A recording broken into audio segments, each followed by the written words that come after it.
Zaman hayır olsun saygılı seyirciler. Hoş buluştuk. Efirde GRT kanalı Gagauzya Gün programısına hemden götürücüsü ben Polina Barbova. Bugün bizde stüdyoda bulunur Sayın Seyfullah Öztürk, yürütici Komrat kasabasının Mustafa Kemal Atatürk adına bibliotekasında hem de Komrat Devlet Üniversitesi'nde yürütici. Zaman hayır olsun size. Hoş geldiniz. Katılırsınız bugün Gagauzya Gün programısına. Sanırım meraklı olacak yazma. Bugün bir program hangisi bağlı olacak Türk dilinin kurslarının burada Gagauzya'nın baş kasabasında. Evet, öncelikle hoş bulduk tekrardan. Ben Seyfullah Öztürk. Burada hem biz kütüphane diyoruz, sizler biblioteka dersiniz. Mustafa Kemal Atatürk adına yapılmış olan, TİKA tarafından yapılmış olan kütüphanede Türkçe dersleri veriyoruz.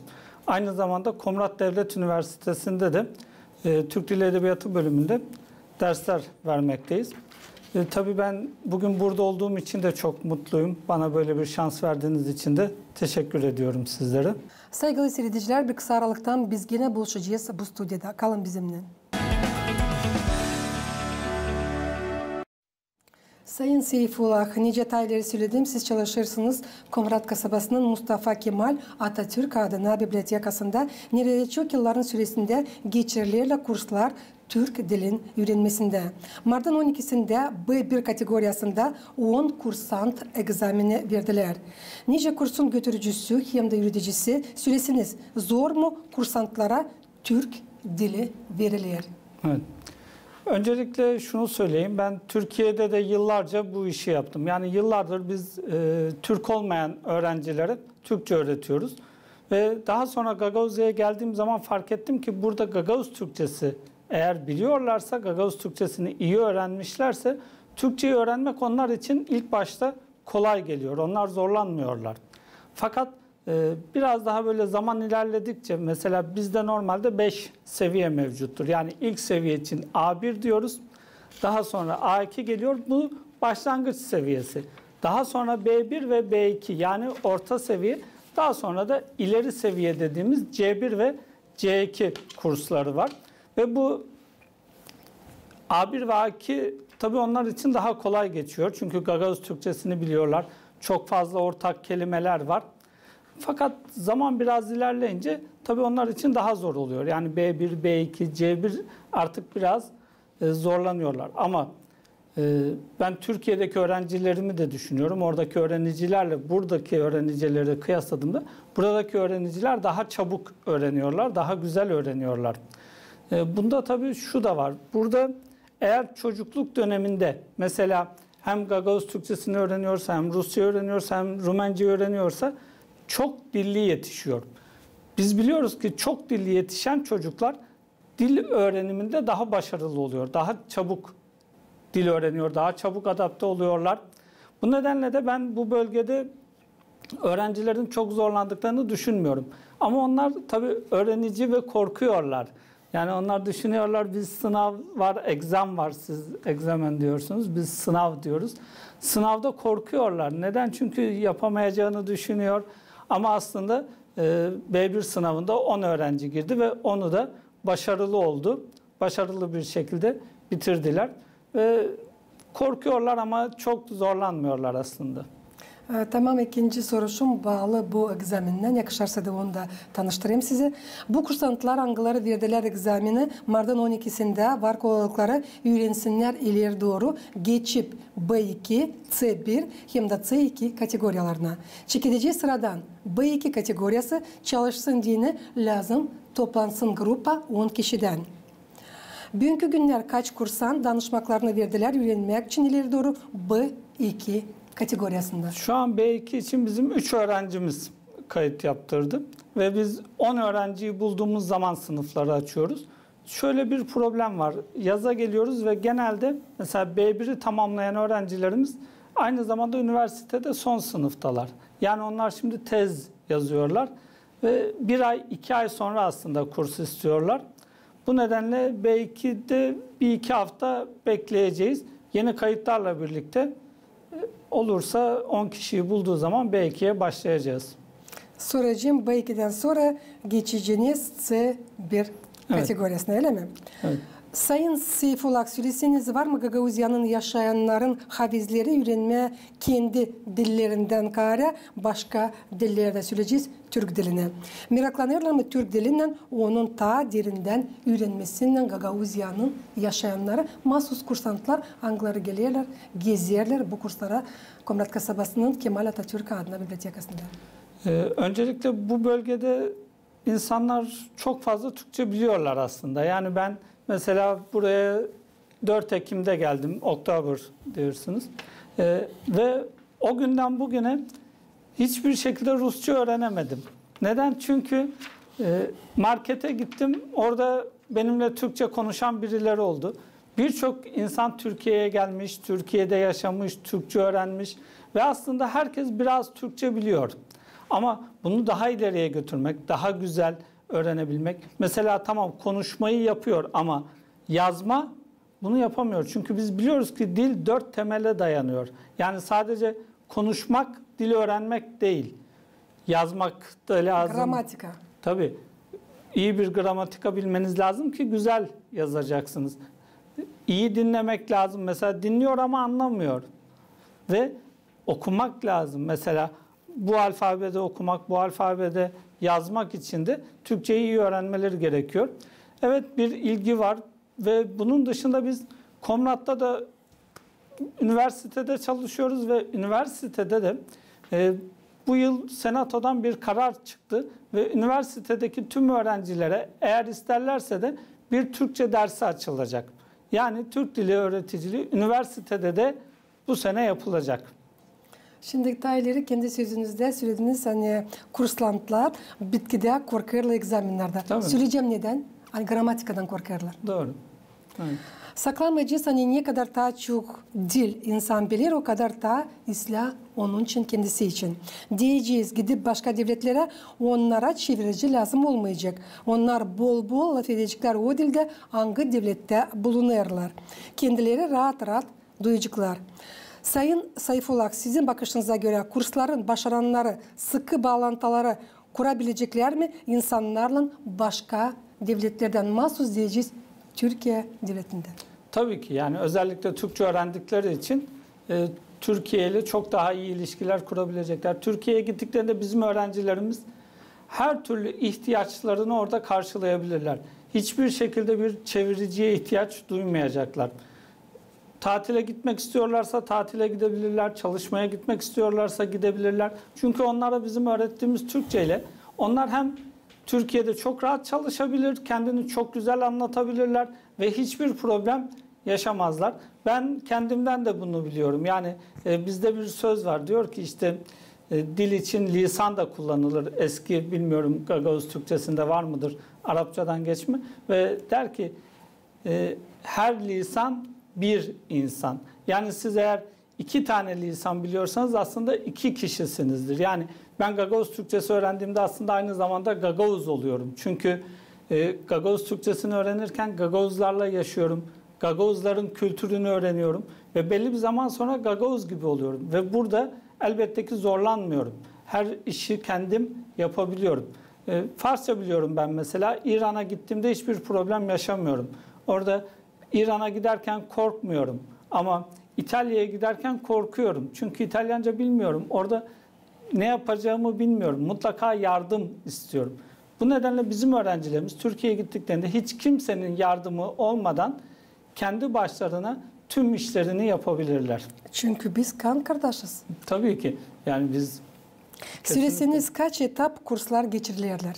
Şimdi normalde biraz önce de söylemiştim. Bizde 6 kurs var. Yani A1'den başlıyor. A2, B1, B2, C1 ve C2 kursları var.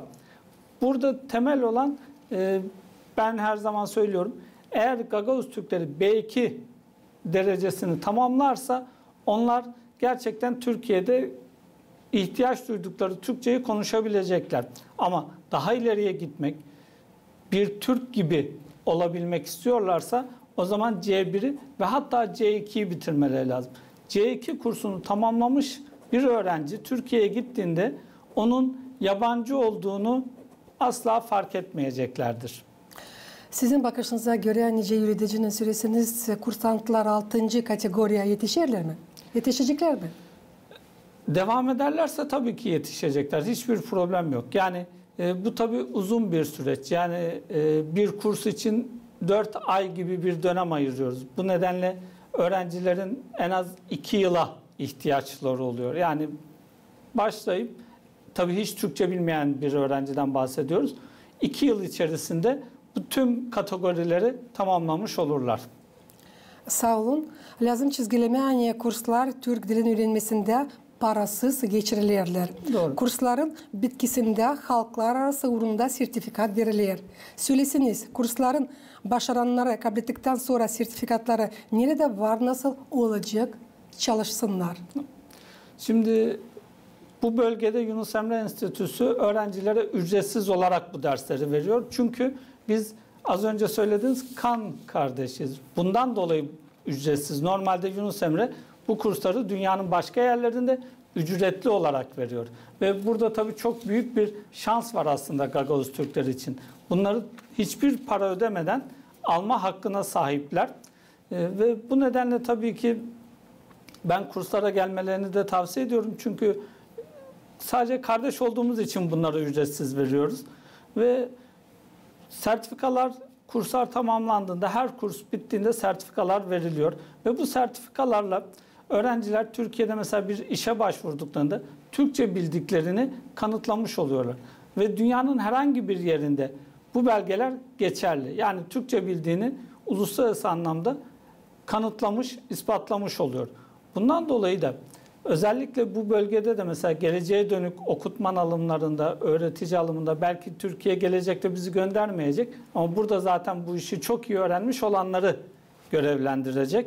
Bu nedenle de böyle de bir iş imkanı doğabilir. Bunu da geleceğe dair düşünebilirler. Lazım çizgilemeyen Yunus Emre Enstitüsü'nün yardımıyla dil bir yıl geçirildiler online kursları Türk dilin öğrenmesinde. Yüzlerden kişi kabul ettiler sertifikatları A1, A2 hem B1, B2 kategoriyalarında. Hep öyle Yunus Emre Enstitüsü'nün yardımıyla Komrat Devlet Üniversitesi'nde açıldığı da Türk Filologiya bölümü. Türk dilin kursları açıyorlar yolu yeni bilgiler için hem de dostlaşmak için her bir grupların pay alanlarından. Hep öyle kolaylık verirler Türk kültürünün isli atmosferasında bulunma hem de iki devletlerin aralarında dostluğu kayıpleştirme. Sayın Seyfullah, söyleseniz bu kurslardan sonra duyulur mu iki devletlerin aralarında dostluğun kayıpleşmesi? Evet, biz tabii ki kardeşiz. Biz bu kurslar olmasa da çok kavi bağlara sahibiz. Yani Gagavuzlar ve bizler geçmişte bir aradaydık, beraber yaşadık. Belki beraber savaştık, belki beraber mücadele ettik. Bu nedenle tabii ki bu kurslar hiç olmasa da bizim aramızda çok kuvvetli, çok kavi bir bağ var. Fakat kurslar bu kavi bağın daha da kuvvetlenmesine, daha güçlü olmasına imkan tanıyor. Ve üniversitede mesela bizim Türk Dili Edebiyatı bölümümüz üzerinden de biz oradaki diğer öğrenciler sayesinde böyle bir bağ kurmaya başlıyoruz. Ki bu gelecekte elbette ki çok daha büyük köprülerin inşa edilmesine vesile olacaktır diye düşünüyorum. Nereye biz Gagavuzlar gideceğiz, kime biz lazımız, Türk kardeşlerimiz olmayı da. Bugünkü gün biz sizinle bu programı da burada yazmayacaktık. Çünkü hepsi tedarikler burada Anglara var Gagavuzya Radyo Televizyonu'nun cümle kampanyasında onları hepsini bize Türkiye yollandırdı. Bugünkü programda isteyeyim çizgilemeye bu kişileri Anglara pek büyük yardım verdiler bu üzere. Bu Ivan hem de Rafet Köksal. Onlar pek kondular ki biz de burada bizim Gagavuzya Radyo Televizyonu'nun bu tek kampanya bütün dünyada hangisi laf eder Gagavuz dilinde ki olsun bizim kendi stüdyamız. Biz de kalmayın geri başka süreceğiz insanlardan, başka devletlerden, başka kampanyalardan. Bunun için bir ayrı sağ ol bütün Türk devletin yaşayanlarına. Çünkü 30 yıldan ziyade biz pek büyük yardımları, çok proje burada Gagavuzya'da geliştirildi. Hem de geliştirilir bugünkü günlerde. Şimdi isterdim anlatasınız kendiniz için. Niçin mahsus ayırdınız bu zanaatı kendinize? Evet, ben Aslında öğretmen olarak göreve başladım. Türkiye'de kolej öğretmeni olarak. Fakat daha sonra üniversitede çalışmaya başladım. Ve şunu gördüm. Bir Türk olarak başka milletlerin benim dilimi öğrenmesi beni çok mutlu ediyordu. Yani işte Arabistan'dan bir öğrenci geliyor ve bir yıl sonra benimle Türkçe konuşuyor. Bu bir Türk'ü gerçekten çok mutlu ediyor. Aynı şeyleri eminim sizler de düşüneceksiniz. Yani mesela işte bir Rus Gagavuz Türkçesi konuştuğunda, öğrendiğinde bu sizi mutlu edecektir. Aslında temel neden bu. Yani kendi dilimi öğrettiğim zaman bu hayattaki diğer para, işte belki mal, mülk, diğer unsurlardan çok daha fazla bana mutluluk veriyordu. Ve bu nedenle de yıllardır bu işi yapıyorum ve yapmaya da devam edeceğim. Şimdi bakınız, programın çekilmesinde söyledik, hani siz ondan karen verirsiniz kursları Komrat kasabasının Kemal Atatürk adına bibliotekasında, hep öyle siz çalışırsınız Komrat Devlet Üniversitesi'nde yönetici. Evet. Nasıl yetiştirirsiniz? Vakıdınız nereden o kadar bulursunuz? Hem orada yönetici hem burada süreceğim, hani cevaplı bir zanaat. Şöyle, biz tabii, ben tek değilim burada. Benim dışımda da başka Türk hocalarımız var. Onlar da bizimle beraber üniversitede çalışıyorlar. Üniversitede gündüzleri çalışıyoruz. Bibliotekadaki derslerimiz saat 5'ten sonra, 5 ile 7 arası. Yani gündüz üniversitedeyiz, akşam bibliotekaya gidiyoruz. Hafta sonları cumartesi, pazar bizim. O nedenle bir işi eğer severek yapıyorsanız, o işten mutlu oluyorsanız zaten yorulmuyorsunuz. Biliriz, hani Mart'ın 11'inden April'in 10'unadan hepsi Müslümanlarda Ramazan yortusu hem de orucu. Size dine bu oruç ne? Bizde tabii şöyle, İslamiyet geldikten sonra kurallar da geldi ve biz tabii Müslümanlar olarak bu kurallara uymaya çalışıyoruz. Bu nedenle gündüzleri bir şey yemiyoruz. Aslında benzer oruçlar sizde de var. Mesela Maslenissa'da tuttuğunuz oruç var. Yani oruç birçok farklı dinde, Hristiyanlıkta, İslamiyet'te ve birçok farklı dinde mevcut. Ve bizdeki kural, bütün gün bir şey yemeyeceksiniz. Yani sabah güneşin doğuşunda, akşam güneş batana kadar aç bekliyoruz, su içmiyoruz, çay içmiyoruz. Bana gelir bu sert oruç. Biraz sert ama mesela sizde Maslenissa'da 3 gün hiçbir şey yemiyorsunuz. O da bana çok sert geliyor. Yani 3 gün nasıl hiçbir şey? Ama evet, Müslümanlıkta oruç biraz zor. Yani çünkü 30 gün ve gündüzleri hiçbir şey yemiyorsunuz. Zor. Hristiyanlarda da şimdi Paskella orucu hangisi sürüyor 42 gün. Evet. Onun da yıllık haftası hem de bitki haftası sayılırlar. Karanlık hem de sert haftalar. Sizde de çok sert. Şimdi beraber bakınız, bu zamanda hem sizde Müslümanlarda oruç hem de bizde Hristiyanlarda. Aynı zamana denk geldi. Evet. Sadece sizin orucunuz başarılacak April'in 10'unda. Ama bizim Mayın 4'ünde. Mayın 4'ünde. Oldukça Işık yakın. Aynı zamanda. Evet, sizde daha uzun. Daha uzun. Moldova Devlet Üniversitesi beraber Türkiye Devlet'in Büyükelçisi'nin Moldova'da haberler Türk dilin kursları için 2024 yılda Anglarına var, nasıl katılsınlar, hepsi isteyenler bakmadan ona biraz bilirler mi ya da hiç bilmirler mi Türk dilini, nice büyükler için ya da küçükler için. Türk diline yürütecek Türkiye Devlet'in filosofya doktora Amasya Üniversitesi'nin yöneticisi Sayın Kayhan İnan. Saygılı Gagauzya'nın yaşayanları, kim meraklanır, oysa kim meraklanacak programdan sonra sizin var kolayınız burada, yerinde, gitmeyip Kişinyov kasabasına ama Komrat kasabasının Mustafa Kemal Atatürk adına bibliotekasında kurslara yazılsınlar da öğrensinler Türk dilini. Sizden hiçbir şey istenmiyor, sadece lazım olacak hafızanızı uyandırasınız. Çünkü bizim programımız yaklaşır sonuna. Sizin de bir var koyarınız, danışarsınız Gagauzyan yaşayanlarına. Buyurunuz. Evet. Şimdi öncelikle Moldova'da Kişinev'de Kayhan hocamızın dışında bir hoca daha görevli. 2 kişi şu an orada çalışıyor. Ve biz burada Komrat'ta 3 kişi çalışıyoruz. Ve tabii çok fazla aslında kurs açmak istiyoruz. Burada Eğitim Bakanlığı'yla mesela bir çalışma yapıp oradaki öğreticilere, Gagavuz Türkçesi öğreticilerine veya diğer öğreticilere Türkçe öğretmek için bir grup oluşturmaya çalışıyoruz. Bir arkadaşımız Karabinli'de şu an dersler veriyor ve aktif olarak çalışıyor. Dolayısıyla bu kurslara siz katıldıkça Türkiye'den buraya daha fazla hoca gelecek, daha fazla hizmet edecek ve sadece burada size Türkçe öğretmek için bulunuyoruz. Çünkü biz hep bir arada yaşayabilecek, çok kolay anlaşabilecek insanlarız. Hem kültür olarak birbirimize benziyoruz. Çünkü mesela ben geçen hafta Nevruz diyoruz biz. Bir ilk yaz yortusu. Sizdeki Güzel gibi. bir yortu. Evet ve sizdeki birçok özellik aslında Nevruz'da da var. Yani kültür olarak çok fazla ortak nokta var. İşte biz de ateşin üstünden atlıyoruz Nevruz'da. Siz de ateşin üstünden atlıyorsunuz. Ve biliyoruz ki ta Köktürkler bunlar yıllar önce yaşadı. Müslüman değillerdi. Ama onlar da ateşin üstünden atlıyordu. Dolayısıyla çok fazla ortak noktalarımız var.